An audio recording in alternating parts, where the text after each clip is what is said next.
Assalamualaikum warahmatullahi wabarakatuh. Ketemu lagi sama saya Krisna. Nah, di video kali ini kita akan mempelajari tentang kesetimbangan kimia. Apa sih kesetimbangan kimia itu? Bisa dilihat ya di sini. Ya, muncul ya. Nah, kesetimbangan kimia bila laju reaksi maju dan reaksi balik sama besar dan konsentrasi reaktan dan produk tidak lagi berubah seiring berjalannya waktu. Nah, seperti itu ya. Jadi, kalau mau ngomong tentang laju reaksi, di materi sebelumnya kita bahas sedikit. Laju reaksi itu ada dua, yaitu reversible dan irreversible. Nah, untuk reversible sendiri itu adalah reaksi bolak-balik atau reaksi dua arah, bisa ke kanan bisa ke kiri. Nah, sedangkan reaksi irreversible itu reaksi yang hanya terjadi satu arah, di sana tidak dapat kembali lagi menuju ke reaktan. Nah, itu dia tadi. Reversible adalah salah satu ciri-ciri dari kesetimbangan kimia. Ada apa aja sih ciri-ciri dari kesetimbangan kimia? Kita lihat bareng-bareng yuk.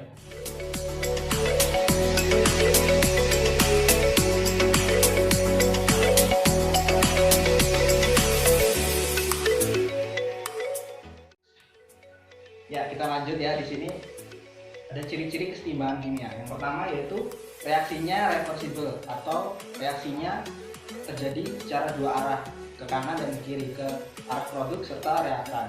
Nah, seperti yang sudah saya sebutkan tadi ya. Selanjutnya yaitu laju reaksi ke kiri sama dengan laju reaksi ke kanan. Dianalogikan seperti kita sedang menaiki eskalator yang sedang turun dengan laju reaksi yang sama. Kecepatan eskalator dan kecepatan kita melangkah di eskalator itu sama. Analoginya seperti itu. Nah, yang ketiga yaitu terjadi di ruangan tertutup. Dan yang keempat, tidak terjadi perubahan makro. Bisa dilihat ya, ada 4 ciri-ciri tersebut.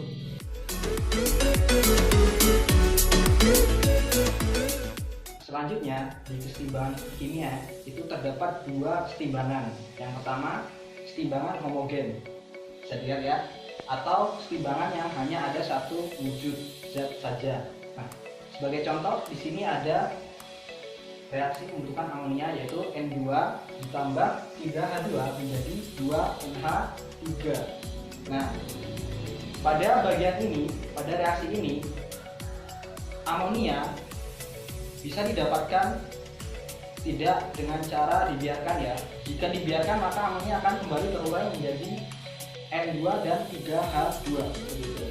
Nah, selanjutnya ada kesetimbangan heterogen atau reaksi yang terdapat dua atau lebih wujud zat seperti itu. Nah, di sini ada contohnya bisa dilihat yaitu Fe2O3 tambah 3CO menjadi 2Fe plus 3CO2. Nah, bisa dilihat ya.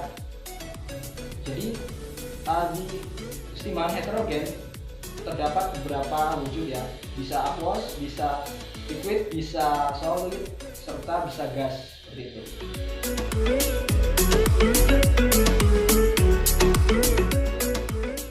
Setelah itu ada tetapan kesetimbangan. Nah, tetapan kesetimbangan ini yang pertama itu ada tetapan kesetimbangan konsentrasi. Oke, misalkan ada reaksi Ma plus Mb menjadi Pc plus Qd. Nah, itu kesetimbangannya seperti apa sih? Nah, bisa dilihat ya di sini. Nah, Kc sama dengan konsentrasi C pangkat P ditambah konsentrasi D pangkat Q per konsentrasi A pangkat M ditambah konsentrasi B pangkat N. Nah, di situ M, N, P serta Q itu bertindak sebagai pangkat koefisien ya. Dia koefisien bertindak sebagai pangkat. Nah, serta ketentuan dari kesetimbangan konsentrasi ini itu produk dibagi reaktan. Jadi Pc plus Qd dibagi Ma plus Nb seperti itu. Nah, untuk konsentrasi sendiri itu adalah molaritas ya, molaritas atau konsentrasi zat molekul pada saat setimbang. Jadi hanya bisa pada saat setimbang seperti itu. Untuk lebih jelasnya ada contoh soal yang akan dijelaskan oleh rekan saya Umar. Pada rekan saya Umar, dipersilakan. Ya, terima kasih Krisna. Nah, di sini ada contoh soalnya ya, dari untuk mencari Kc atau kesetimbangan konsentrasi. Soalnya sebanyak 0,1 mol HI dimasukkan dalam labu reaksi 1 liter dengan reaksinya sebagai berikut. Bisa dilihat ya reaksinya. Nah, apabila dalam keadaan setimbang I2 terbentuk 0,02 mol, hitung tetapan setimbangannya. Nah, di sini di bawah sudah saya tulis. Pertama itu kita tulis dulu reaksinya. Setelah itu kita masukkan data-data yang ada pada soal. Nah, di sini ada mula-mula itu ada 0,1 mol, di soal sudah disebutkan. Lalu ada pada saat ketimbang terdapat 0,02 mol I2. Nah, perlu diketahui di sini di bagian produk itu pengoperasiannya ke bawahnya itu ditambah ya, sedangkan untuk reaktan itu pengoperasian ke bawahnya dikurang. Nah, diketahui 0,02 pada saat setimbang. Jadi kita bisa tahu pada saat reaksi di sini 0,02 juga. Nah, dengan adanya data ini kita bisa mendapatkan yang lain dengan menggunakan perbandingan koefisien. Di sini koefisiennya 1, di sini 2. Berarti di sini berarti 0,04. Nah, seperti itu. Dan di sini juga 0,02 ya, karena koefisiennya 1. 0,02. Nah, kita bisa dapatkan dalam keadaan setimbang dengan cara yang di sini tadi dikurang ya. 0,1 dikurang 0,04 berarti 0,06. Nah, di sini 0,02 juga. Nah, selanjutnya kita masuk ke rumus Kc. Rumus Kc yaitu konsentrasi produk dibagi konsentrasi reaktan. Nah, di sini berarti konsentrasi I2 dikali konsentrasi H2, karena dia koefisiennya 1, maka pangkatnya 1, dibagi konsentrasi HI. Karena koefisiennya 2 berarti dipangkatkan 2. Apakah kita bisa langsung masukkan? Ingat kembali bahwa yang diketahui adalah mol ya di sini, dan yang diperlukan adalah molaritas. Jadi kita ubah menjadi molaritas terlebih dahulu dengan rumus ini. Nah, karena volumenya itu 1 liter, maka angkanya tidak berubah ya. Jadi tapi kita harus masukkan dulu gitu. Jadi nggak boleh langsung dimasukkan. Nah, setelah kita dapat molaritasnya baru kita masukin angkanya gitu. Nah, didapatkan ini angkanya 0,02 dikali 0,02 dibagi 0,06 pangkat 2. Ya, di sini udah tak tulis hasilnya ya. 36 kali 10 pangkat min 4, dan hasilnya adalah 1/9. Seperti itu. Nah, yang kedua ada tetapan kesetimbangan tekanan parsial. Nah, ini berdasar dengan konsep gas mulia ya, PV sama dengan nRT. Nah, jadi tekanan parsial dari suatu zat molekul itu bisa kita cari dengan cara mol gas molekul tersebut dikali P total atau tekanan total dibagi mol total pada reaksi tersebut. Nah, untuk rumusnya sendiri kita misalkan ada reaksi seperti tadi ya, Ma plus Nb menjadi Pc plus Qd. Nah, itu sama seperti yang Kc tadi, hanya saja kalau yang Kc tadi konsentrasi, maka yang ini adalah tekanan parsial. Nah, jadi tekanan parsial reaksi yang di sebelah kanan atau produk dibagi reaktan, Kp sama dengan PC pangkat P dikali tekanan parsial P D pangkat I dibagi PA pangkat M dikali PB pangkat M. Nah, untuk lebih jelasnya lagi terdapat soal kepada rekan saya Umar, silahkan.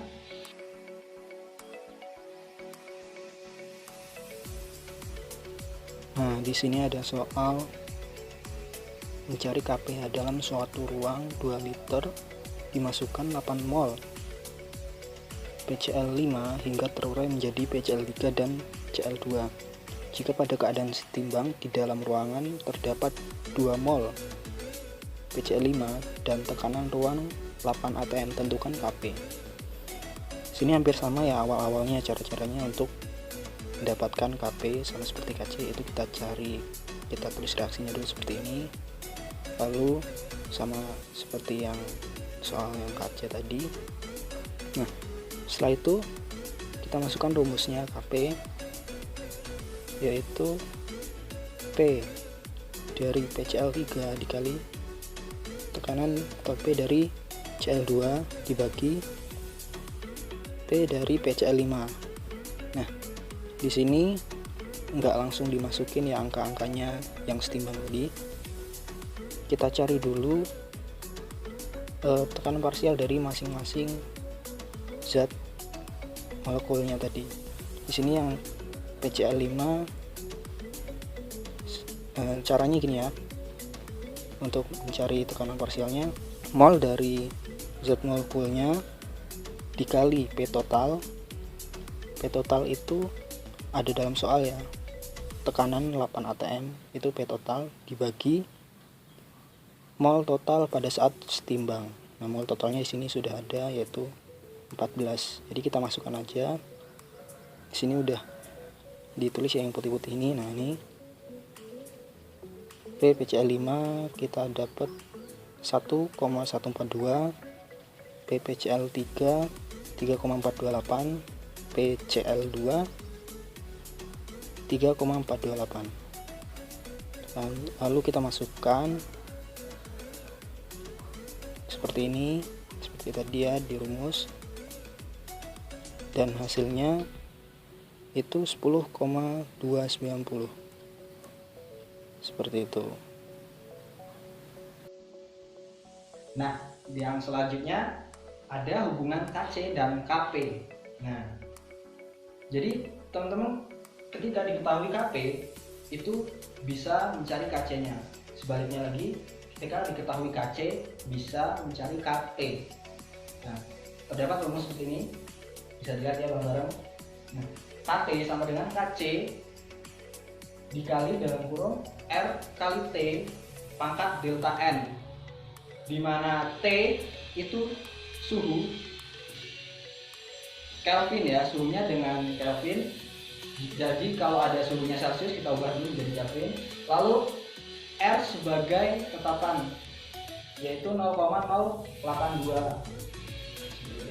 Nah, untuk delta N sendiri yaitu koefisien produk dikurangi koefisien reaktan.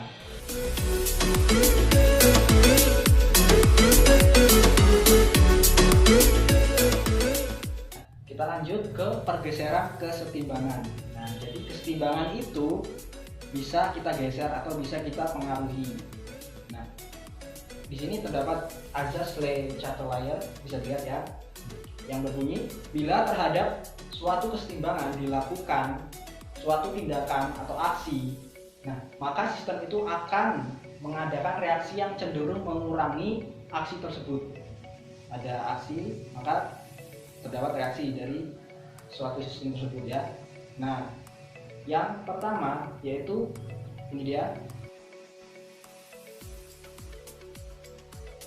Nah, yang pertama yaitu ada konsentrasi.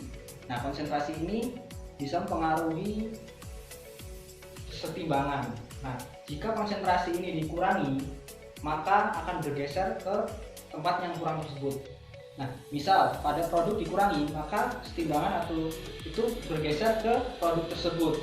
Kita analogikan sebagai dengan pipa U yang di dalamnya terdapat air. Nah, jika airnya kita ambil pada salah satu sisi, maka akan bergeser ke sisi tersebut pula. Nah, jika ditambah, maka akan bergeser menjauhi dari yang ditambah tersebut, seperti itu. Selanjutnya ada volume. Nah, dalam volume ini itu sangat berpengaruh dengan jumlah koefisien, baik itu di produk maupun reaktan. Nah, jadi ketika volume ini ditambah, maka reaksi akan bergeser ke koefisien yang lebih besar. Nah, sebaliknya ketika dikurangi, maka reaksi akan bergeser ke jumlah koefisien yang lebih kecil, seperti itu. Nah, jadi jika koefisien di produk lebih besar daripada di reaktan, atau yang di sebelah kanan lebih besar dari sebelah kiri, maka ketika ditambah, reaksi akan bergeser ke produk tersebut yang lebih besar koefisiennya. Nah, kita lanjut yang selanjutnya, yaitu faktor yang ketiga, ada tekanan. Nah, pada saat tekanan ini ditambah, itu berbalikan dengan volume tadi ya. Jika volume tadi ditambah ke koefisien yang lebih besar, reaksi bergesernya, maka tekanan ini, jika tekanannya ditambah, maka reaksi bergeser ke jumlah koefisien yang kecil. Nah, jika dikurangi, reaksi akan bergeser ke jumlah koefisien yang besar. Jadi ini sebaliknya dari faktor yang volume tadi. Nah, pada faktor yang keempat, suhu ini sedikit unik karena di situ bergantung pada delta H dalam reaksi tersebut. Nah, misal pada reaksi seperti bisa dilihat ya. Nah, A plus 2B menjadi 4C dengan delta H minus 90,8 Kj. Nah, di situ ketika delta H-nya minus, maka reaksi yang kanan atau produknya itu eksoterm, lalu yang sebelah kiri itu endoterm, reaktannya endoterm, seperti itu ya. Jadi sebutannya ketika ke kanan yaitu ke eksoterm, ke kiri endoterm. Nah, sebaliknya ketika delta H-nya itu positif, maka bisa dilihat lagi. Nah, di sini A plus 2B menjadi 4C, itu bisa ya. Jadi ketika delta H-nya positif, maka yang sebelah kanan atau produk itu disebut endoterm dan di sebelah kiri itu eksoterm. Nah, jadi jika suhu ditambah, bisa dilihat ya. Nah, jadi jika suhu ditambah, maka reaksi bergeser ke endoterm atau ke kanan. Jika delta H-nya positif, jika suhu ditambah, bergeser ke kanan, endoterm. Positif tadi ya delta H-nya. Nah, jika pada saat delta H negatif, jika suhunya dikurangi, maka reaksi akan bergeser ke eksoterm, ke kanan juga ya. Tadi karena delta H negatif itu ke kanan, itu eksoterm. Ya, seperti itu. Semoga bisa dipahami ya. Nah, yang terakhir di sini kita akan bahas tentang kesetimbangan kimia di dalam kehidupan. Ada banyak sekali kesetimbangan kimia yang terjadi di dalam kehidupan kita. Bisa di dalam tubuh atau di luar tubuh kita atau di pabrik-pabrik seperti itu. Nah, untuk lebih jelasnya akan dijelaskan oleh rekan saya. Silakan rekan Kumar.